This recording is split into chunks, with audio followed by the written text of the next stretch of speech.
Hello guys, आप सभी का हमारे यूट्यूब चैनल नीलम क्लास में स्वागत है। हम आपके लेकर आए हिंदी के कुछ मोस्ट इंपॉर्टेंट क्वेश्चन जो आपके प्रीवियस एग्जाम में पूछे जा चुके हैं। हम उन्हीं क्वेश्चन को डिस्कस करेंगे जो आपके एग्जाम में आपको देखने को मिलेंगे। तो आज हम हिंदी में हिंदी पेडागोजी के क्वेश्चन डिस्कस करेंगे।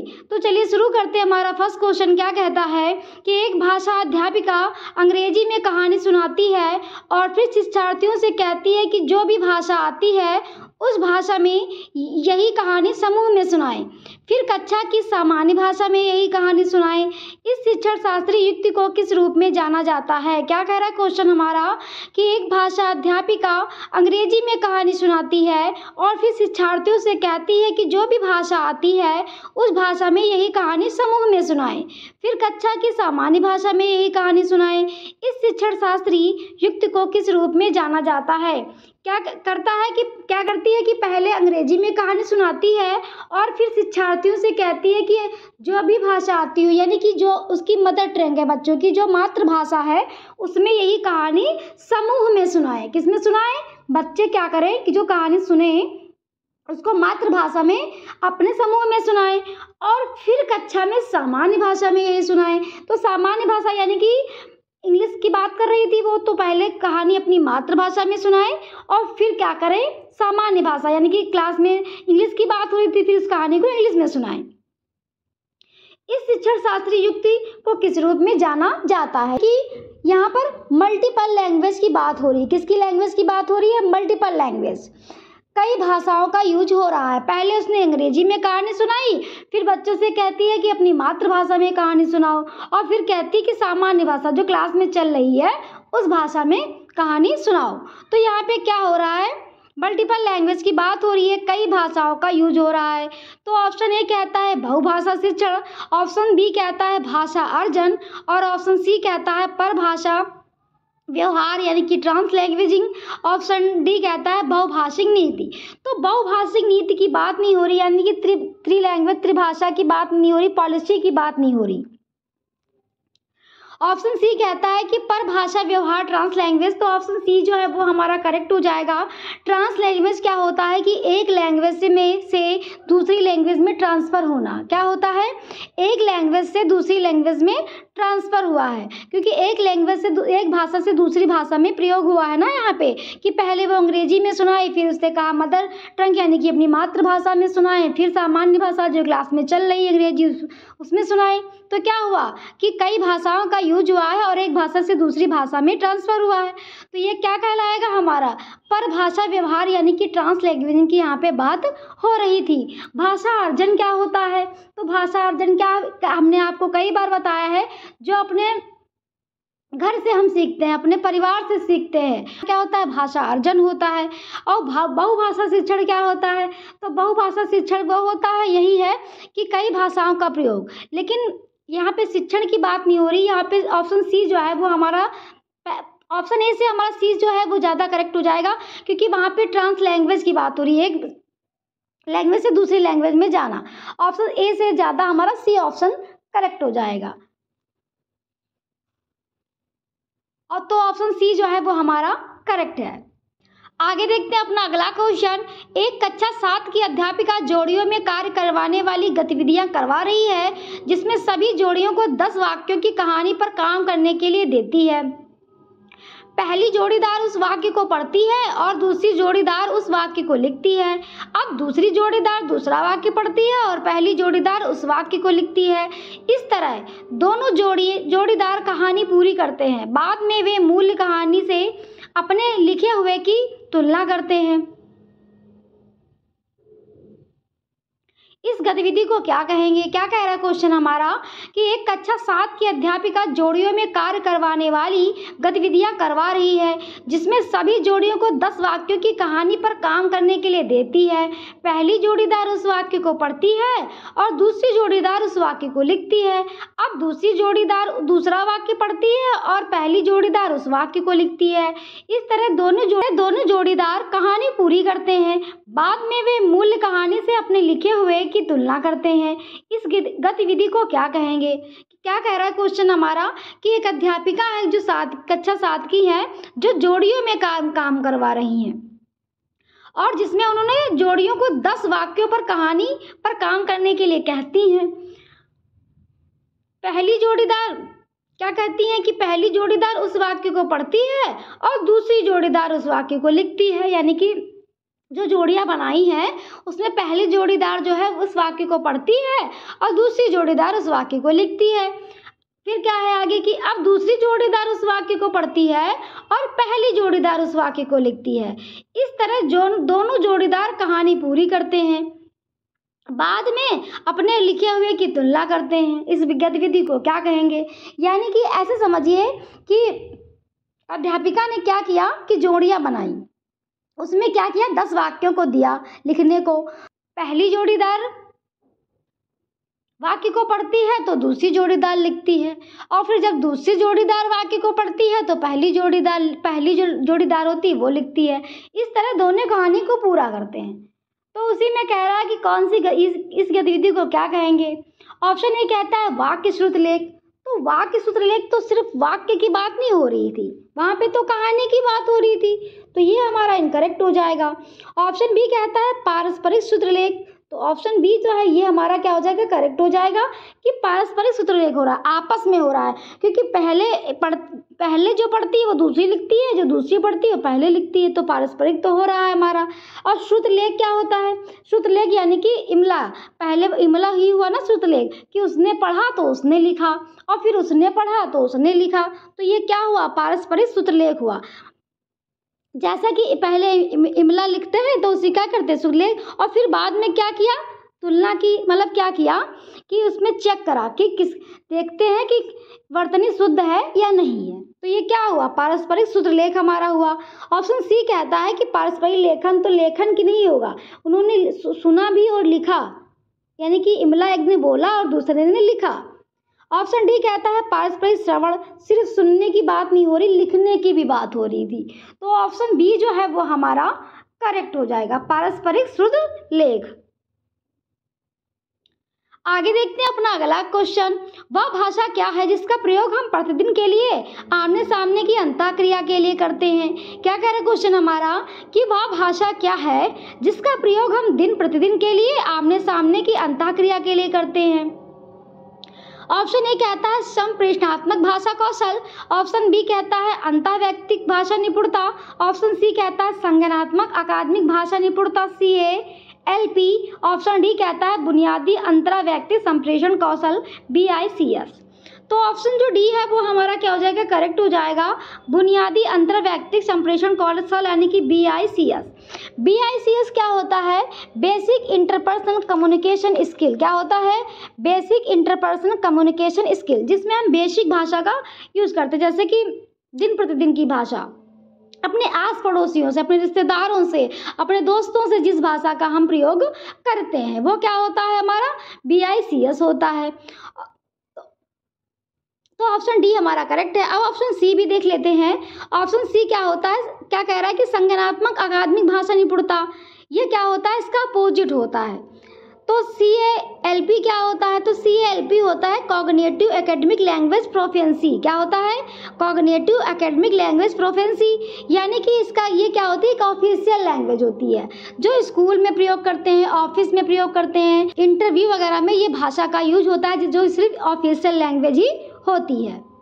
आगे देखते हैं अपना अगला क्वेश्चन। मिडिल स्तर पर अध्यापन करने वाली अध्यापिका एक पाठ्य सामग्री छोटी कहानी पठन के लिए देती है और कहती है कि सत्ता एवं न्याय के दृष्टिकोण से इस पाठ्य सामग्री के अर्थ व विचारों पर चर्चा करो।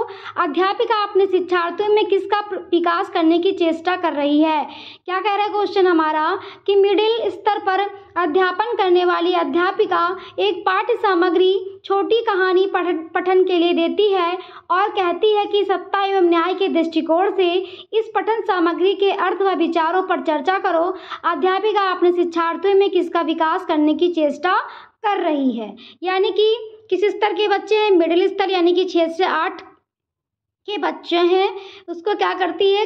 एक कहानी देती है, पठन सामग्री क्या है? छोटी सी कहानी पठन के लिए देती है और कहती है कि सत्ता एवं न्याय के दृष्टिकोण से पाठ्य सामग्री के अर्थ और विचारों पर चर्चा करो। तो वह किस विकास की ओर चेष्टा कर रही है। तो क्या कर रही है कि 6 से 8 के बच्चे हैं, यानी कि उनको क्या करती है, एक छोटी सी कहानी पढ़ने के लिए कहती है और क्या कहती है कि इसमें सत्ता और न्याय के विचारों पर सोचो, अर्थ व विचारों पर चर्चा करो। यानी कि क्या कर रही है कि अलग अलग पहलुओं पर सोचो, यानी कि उसका अर्थ करो, अर्थ लगाओ, विचारों पर सोचो, तर्क लगाओ। तो ये सब क्या कर रही है, अलग अलग पहलुओं पर सोचने को कह रही है। तो इससे क्या होगा, क्रिटिकल थिंकिंग आ जाएगी बच्चे में। क्या आ जाएगी, क्रिटिकल थिंकिंग, यानी कि समालोचनात्मक थिंकिंग आ जाएगी। तो ऑप्शन ए कहता है कि समालोचनात्मक भाषा विकास, तो भाषा विकास नहीं हो रहा। ऑप्शन बी कहता है उच्च स्तरीय भाषा कौशल, तो उच्च स्तरीय भाषा कौशल भी नहीं है। ऑप्शन सी कहता है कि समालोचनात्मक साक्षरता कौशल, तो ऑप्शन सी जो है वो हमारा करेक्ट हो जाएगा। क्रिटिकल लिटरेसी स्किल की यहाँ पर बात हो रही है। ऑप्शन डी कहता है कि समालोचनात्मक शिक्षण शास्त्र, तो शिक्षण शास्त्र की भी बात नहीं हो रही। ऑप्शन सी जो है वो हमारा करेक्ट हो जाएगा, क्योंकि बच्चा क्या करेगा, अपने अपने विचार सोचेगा, अलग अलग पहलुओं पर हर तरीके का बच्चा अपने अपने विचारों को बताएगा। तो यहाँ पे क्या होगा, बच्चे में समालोचनात्मक साक्षरता कौशल का विकास होगा, यानी कि क्रिटिकल लिटरेसी स्किल बढ़ेगा। तो ऑप्शन सी जो है वो हमारा करेक्ट हो जाएगा। आगे देखते हैं अपना अगला क्वेश्चन। शिक्षण की वह विधि जिसमें अध्यापक और 4 विद्यार्थी विभिन्न भूमिकाओं के साथ एक सहयोगात्मक अधिगम समूह का गठन करते हैं। पाठ्य वस्तु की विषय वस्तु पर संवाद किया जाता है, जिससे समीपस्थ विकास का क्षेत्र सृजित होता है और परिणामतः पठन बोध में सुधार होता है। इस विधि को क्या कहेंगे। क्या कह रहा क्वेश्चन हमारा कि शिक्षण की वह विधि जिसमें अध्यापक और 4 विद्यार्थी विभिन्न भूमिकाओं के साथ एक सहयोगात्मक अधिगम समूह का गठन करते हैं। पाठ्य वस्तु की विषय वस्तु पर संवाद किया जाता है, जिससे समीपस्थ विकास का क्षेत्र सृजित होता है और परिणामतः पठन बोध में सुधार होता है। इस विधि को क्या कहेंगे। क्या हो रहा है कि अध्यापक, विद्यार्थी और अध्यापक क्या कर रहे हैं, एक साथ सहयोगात्मक अधिगम समूह का गठन करते हैं। पाठ्य वस्तु की विषय वस्तु पर संवाद किया जाता है, जिसमें समीपस्थ विकास क्षेत्र सृजित होता है, यानी कि ZPD का क्षेत्र क्या होता है, सृजित होता है और परिणामतः पठन बोध में सुधार होता है। इस विधि को क्या कहेंगे। यानी कि क्या हो रहा है, कोलैबोरेट करके सीखने की बात हो रही है, सहयोगात्मक सीखने की बात हो रही है। यानी कि यहाँ पे दोनों आपस में विचारों पर अपने चर्चा परिचर्चा की बात हो रही है।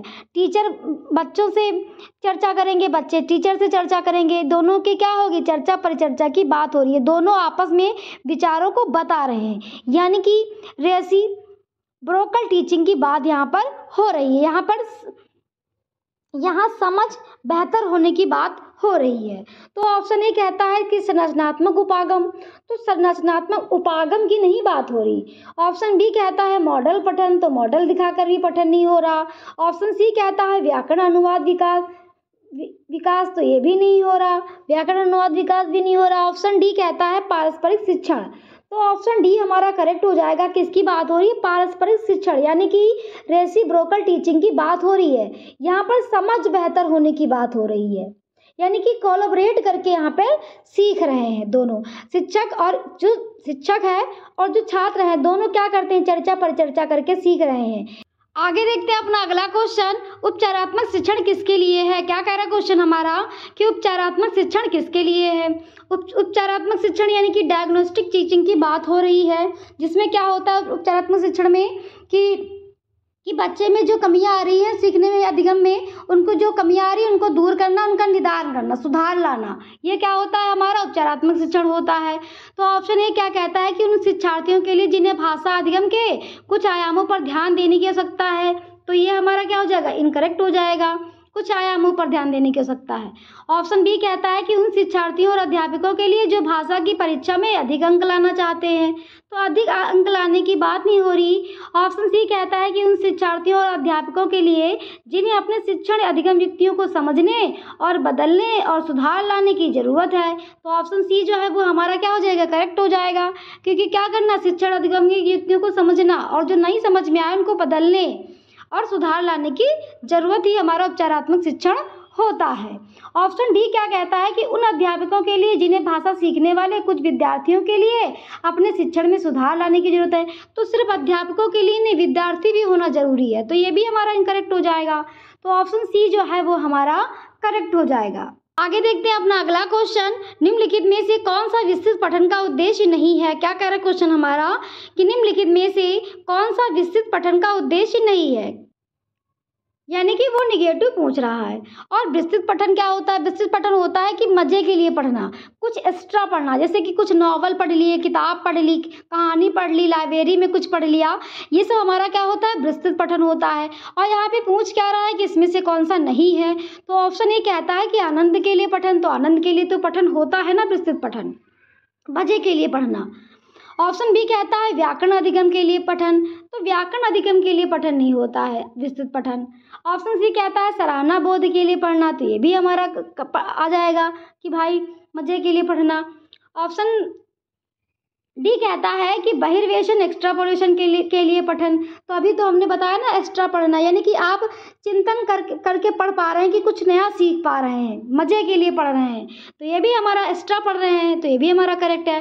पूछ क्या रहा था कि कौन सा नहीं है, तो ऑप्शन बी हमारा करेक्ट हो जाएगा। जो गलत है वही हमारा सही है, क्योंकि निगेटिव ही वो पूछ रहा था, तो ऑप्शन बी जो है वो हमारा करेक्ट हो जाएगा। आगे देखते हैं अपना अगला क्वेश्चन, त्रिभाषा सूत्र के बारे में कौन सा कथन सही है। क्या कह रहा है क्वेश्चन हमारा कि त्रिभाषा सूत्र के बारे में कौन सा कथन सही है। त्रिभाषा यानी कि थ्री लैंग्वेज फार्मूला के बारे में कौन सी भाषा सही है। ऑप्शन ए कहता है कि मातृभाषा घर की भाषा हिंदी प्रथम भाषा के रूप में, तो हिंदी प्रथम भाषा के रूप में कैसे हो जाएगी भाई, सभी की जो मातृभाषा होगी वो क्या होगी, अलग अलग, किसी पंजाबी होगी, किसी की मलयालम होगी, किसी की हिंदी इंग्लिश होगी, तो ये तो हमारा इनकरेक्ट है। ऑप्शन बी कहता है कि मातृभाषा घर की भाषा अंग्रेजी प्रथम भाषा के रूप में, तो ये भी हमारा इनकरेक्ट हो जाएगा। ऑप्शन सी क्या कहता है कि अंग्रेजी हिंदी घर की भाषा स्थानीय भाषा प्रथम भाषा के रूप में, तो सिर्फ अंग्रेजी हिंदी है, और भी भाषाएं हो सकती हैं। ऑप्शन डी कहता है कि मातृभाषा घर की भाषा क्षेत्रीय भाषा प्रथम भाषा के रूप में, तो क्या होगी, मातृभाषा होगी, घर की भाषा होगी, और क्षेत्रीय भाषा जो उसकी क्षेत्रीय भाषा होगी वो क्या होगी, प्रथम भाषा के रूप में होनी चाहिए। तो ऑप्शन जो डी है वो हमारा करेक्ट हो जाएगा, त्रिभाषा सूत्र के बारे में सही है। आगे देखते हैं अपना अगला क्वेश्चन, अधिगम प्रतिफल सिद्धांत समर्थ बनाते हैं। क्या कह रहे क्वेश्चन हमारा, अधिगम प्रतिफल शिक्षार्थियों को समर्थ बनाते हैं। अधिगम प्रतिफल क्या होता है, यानी कि लर्निंग आउटकम की बात हो रही है, किसकी बात हो रही है, लर्निंग आउटकम की बात हो रही है। आउटकम क्या होता है, तो लर्निंग आउटकम वो होता है कि आपने कुछ सीखा, कुछ क्या किया, आपने कुछ सीखा और फिर उसमें कितना प्राप्त किया, कितना आपको समझ में आया, ये क्या होता है, आउटकम होता है, यानी कि लर्निंग आउटकम होता है। यानी कि आपने 4 चैप्टर पढ़े तो उस चैप्टर में कितना आपने समझ पाए, ये हमारा क्या होता है, लर्निंग आउटकम होता है। तो ऑप्शन ए कहता है कि सभी कौशलों के अधिगम के न्यूनतम स्तरों को, तो न्यूनतम स्तर को कहा है, हमने तो कहा कि समझ पाता है ना, वो जितना उसने पढ़ा वो कितने % उसको वो समझ पाया है, यहाँ तो न्यूनतम स्तर की बात हो रही है। ऑप्शन बी कहता है कि भाषागत तथ्यों के मापन के संदर्भ में, तो ये भी हमारा इनकरेक्ट हो जाएगा। ऑप्शन सी कहता है दक्षताओं को मापन के संदर्भ में प्राप्त करना, तो ऑप्शन सी जो है वो हमारा करेक्ट हो जाएगा, क्योंकि ये होता है कि कितनी आपने मास्टरी हासिल करी, कितना आप उससे सीख पाए, कितना आप समझ पाए, तो ये क्या होता है, हमारे दक्षताओं को मापन के संदर्भ में प्राप्त करना। ऑप्शन सी जो है वो हमारा करेक्ट हो जाएगा। यही क्या होता है, हमारा अधिगम प्रतिफल, यानी कि लर्निंग आउटकम होता है कि यही होता है कि हमने उस चीज़ को जितना हमने सीखा है उसमें हम कितना समझ पाए हैं। ऑप्शन सी जो है वो हमारा करेक्ट हो जाएगा। आगे देखते हैं अपना अगला क्वेश्चन, एक पाठ अपने पूर्व ज्ञान का उपयोग करके अर्थगत व वाक्यात्मक संकेत बनाती है और फिर अन्य विशिष्ट जानकारी पर जाती है, यह पाठ पढ़ने का कौन सा मॉडल अपनाती है। क्या कह रहा है क्वेश्चन हमारा कि एक पाठ अपने पूर्व ज्ञान का उपयोग करके अर्थगत व वाक्यात्मक संकेत बनाती है और फिर अन्य विशिष्ट जानकारी पर जाती है, यहाँ पाठ पढ़ने का कौन सा मॉडल अपनाती है। कौन है, एक रीडर है, पाठ क्या है, एक रीडर है, एक रीडर है, यानी कि एक रीडर है जो पढ़ रही है, वो अपने पूर्व ज्ञान का उपयोग कर रही है और क्या करती है, पहले अर्थ को समझती है फिर बाद में वाक्य को समझती है। तो यह कौन सा मॉडल अपनाती है? तो हमने आपको पिछली वीडियो में क्वेश्चन बताया था कि पहले अर्थ को समझना, फिर वाक्य पर जाना, फिर शब्दों पर जाना, ये क्या होता है, हमारा टॉप डाउन मॉडल होता है। क्या होता है? टॉप डाउन मॉडल होता है। और इसका अपोजिट क्या होता है? बॉटम अप में क्या होता है, पहले शब्दों को समझना, फिर वाक्यों पर जाना और फिर अर्थों पर जाना, इसका अपोजिट होता है। और इसमें क्या कह रही थी कि अर्थ को समझती है फिर वाक्य को समझती है। तो ये क्या हो जाएगा, हमारा टॉप डाउन मॉडल हो जाएगा कि अर्थ से वाक्य पर जाना और वाक्य से क्या होता था टॉप डाउन में, शब्दों पर जाना। ये क्या होता है, हमारा टॉप डाउन मॉडल होता है। तो ऑप्शन बी जो है वो हमारा करेक्ट हो जाएगा। आगे देखते हैं अपना अगला क्वेश्चन। निम्नलिखित में से कौन सी विधि भाषा अधिगम के लिए ड्रिल व भाषा के औपचारिक गुणधर्म में निपुणता को आवश्यक रूप की तरह अनुशंसा करती है? क्या कह रहा है क्वेश्चन हमारा कि निम्नलिखित में से कौन सी विधि भाषा अधिगम के लिए ड्रिल व भाषा के औपचारिक गुणधर्म में निपुणता को आवश्यक रूप की तरह अनुशंसा करती है? यानी कि बार बार अभ्यास की करने की बात हो रही है। किसकी बात हो रही है? भाषा अधिगम में ड्रिल। और ड्रिल क्या होता है? अभ्यास, यानी कि बार बार प्रैक्टिस करने की बात हो रही है। तो ऑप्शन ए क्या कहता है कि व्याकरण अनुवाद विधि।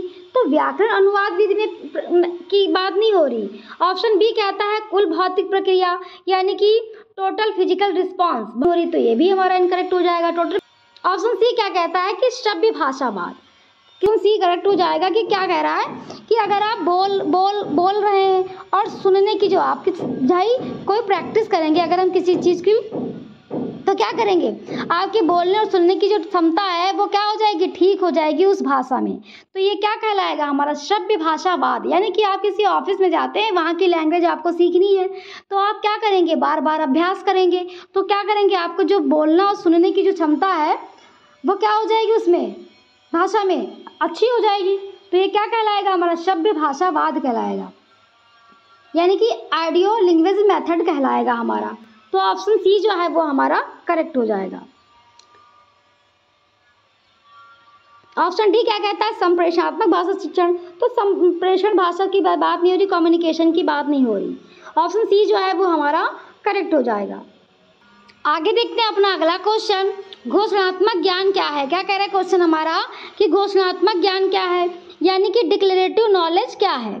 तो डिक्लेरेटिव नॉलेज क्या होता है, घोषणात्मक ज्ञान क्या होता है कि जैसे कि हमको क्या करना है, डिफिनीशन आती है, क्योंकि नाउन की डिफिनीशन के बारे में हमको पता है लेकिन उसका यूज नहीं पता है।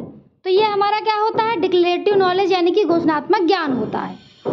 जैसे हमें रूल्स के बारे में पता है लेकिन उनका यूज नहीं पता है।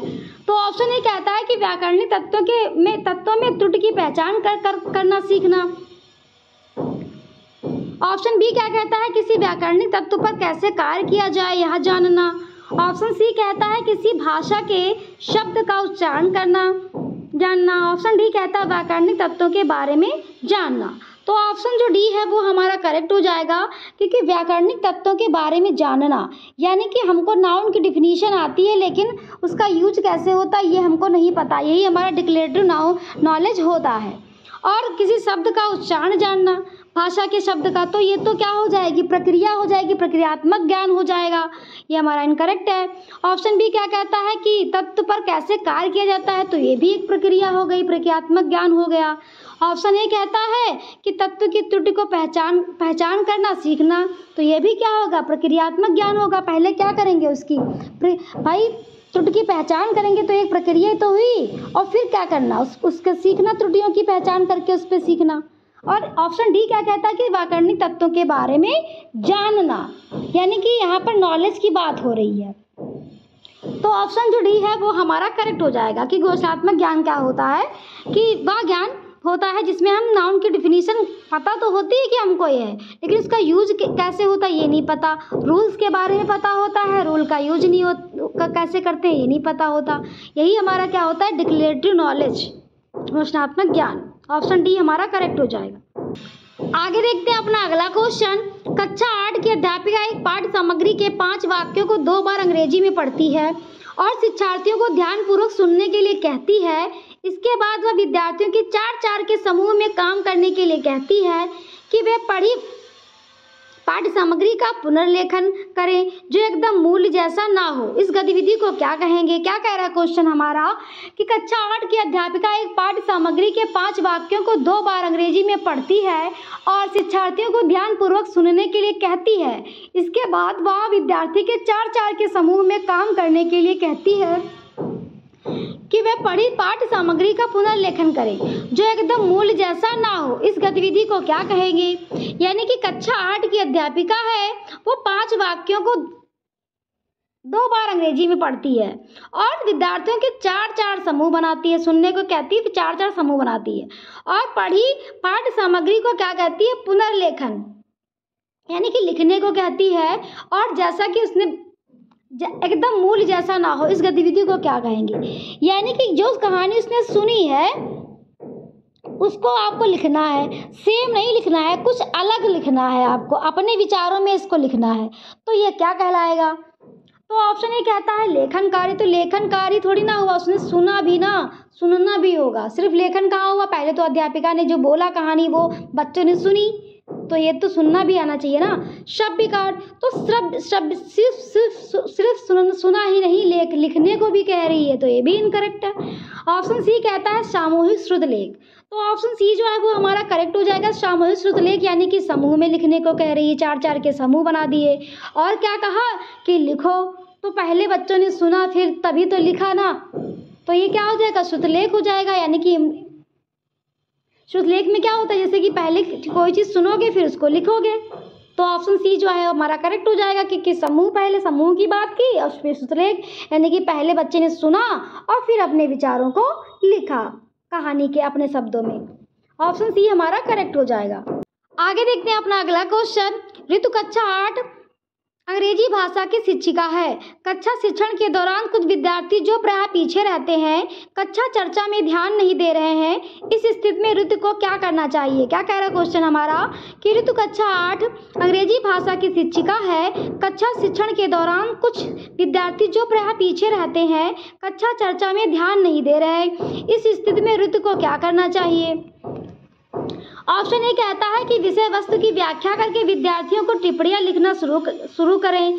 ऑप्शन बी कहता है उन विद्यार्थियों को ध्यान न देने के लिए डांटें। ऑप्शन सी कहता है कि उन विद्यार्थियों को अनदेखा करके आगे बढ़ें और ऑप्शन डी कहता है कि उन विद्यार्थियों से प्रश्न पूछें, चर्चा का भाग बनाएं और अपने शिक्षण युक्त में बदलाव करें। तो ऑप्शन जो डी है वो हमारा करेक्ट हो जाएगा। क्या करेंगे? बच्चे से प्रश्न पूछेंगे। भाई जो बच्चे पीछे बैठते हैं उनसे क्या करेंगे? उनको भाई सबको समान पढ़ाना है, तो फिर प्रश्न पूछेंगे, भाग में चर्चा बनाएंगे और अपनी युक्ति जो पढ़ा रहे बच्चों को समझ नहीं आ रही उसमें क्या करेंगे? बदलाव करेंगे। तो ऑप्शन जो डी है वो हमारा करेक्ट हो जाएगा। सी क्या कहता था? अनदेखा करें। बी क्या कहता था? डांटें। और टिप्पणियां लिखने की बात भी नहीं हो रही, ये भी हमारा क्या कर, टिप्पणियां लिखना, व्याख्या करना, ये तो इनकरेक्ट है। तो ऑप्शन जो डी है वो हमारा करेक्ट हो जाएगा। आगे देखते हैं अपना अगला क्वेश्चन। एक अध्यापक ने विद्यार्थियों को समूह में विभाजित किया और हाथियों पर कहानी पढ़ने वाले उनके बारे में आयोजित प्रश्नोत्तर में भाग लेने के लिए कहा। यहाँ पर अध्यापक को क्या मंतव्य है, यानी कि क्या उसकी मंशा है, वो क्या चाहता है। अध्यापक ने क्या किया कि विद्यार्थियों को समूह में विभाजित किया, यानी कि क्या किया? समूह में डिवाइड किया और फिर क्या किया? हाथियों पर कहानी पढ़ने के लिए उनके बारे में आयोजित प्रश्न उत्तर में भाग लेने के लिए कहा। तो अध्यापक यहाँ क्या चाहता है? तो ऑप्शन ए कहता है कि सहपाठी पृष्ठपोषण। ऑप्शन बी कहता है उनकी पुस्तक की समीक्षा लिखना। ऑप्शन सी कहता है टॉपिक के प्रति रुचि पैदा करना और ऑप्शन डी कहता है पाठ्य पुस्तक की समीक्षा लिखना। तो समीक्षा लिखने की तो कोई बात नहीं हो रही, उनका क्या करना, जो टॉपिक है हम उनका उसमें क्या करेगा, वो रुचि पैदा करने की बात हो रही है। और समीक्षा पाठ्य उनकी पुस्तक की समीक्षा लिखना और सहपाठी प्रश्न पोषण की भी बात नहीं हो रही। क्या करेगा वो? इस कहानी से मतलब जब वो समूह बनाएगा। तो इसमें जब कहानी पढ़ने के लिए कहेगा तो वो क्या करेगा, प्रश्नोत्तर में भाग लेने के लिए कह रहा है तो वो क्या करेगा, क्योंकि बच्चे क्या करेंगे, उस टॉपिक के प्रति उसको क्या करेंगे, रुचि पैदा करें। ऐसे नहीं कि कहानी सुना दी वो बोर हो गए, तो बोर नहीं होने की बात नहीं कर रहा है वो, तो क्या कर रहा है, ग्रुप बना रहा है और फिर उसको ग्रुप में अलग अलग कर रहा है। हाथी की कहानी जो है उसको बहुत अच्छे से वो समझाने की कोशिश कर रहा है यहाँ पर है, और प्रश्नोत्तर में भाग लेने के लिए भी कह रहा है। तो क्या करेगा, वो जो टॉपिक होगा उसमें वो रुचि पैदा करने की बात कर रहा है। तो ये थे हमारे हिंदी के कुछ मोस्ट इंपॉर्टेंट क्वेश्चन जो आपके प्रीवियस एग्जाम में पूछे जा चुके हैं। हमने उन्हीं क्वेश्चन को डिस्कस किया जो आपके एग्जाम में आपको देखने को मिलेंगे।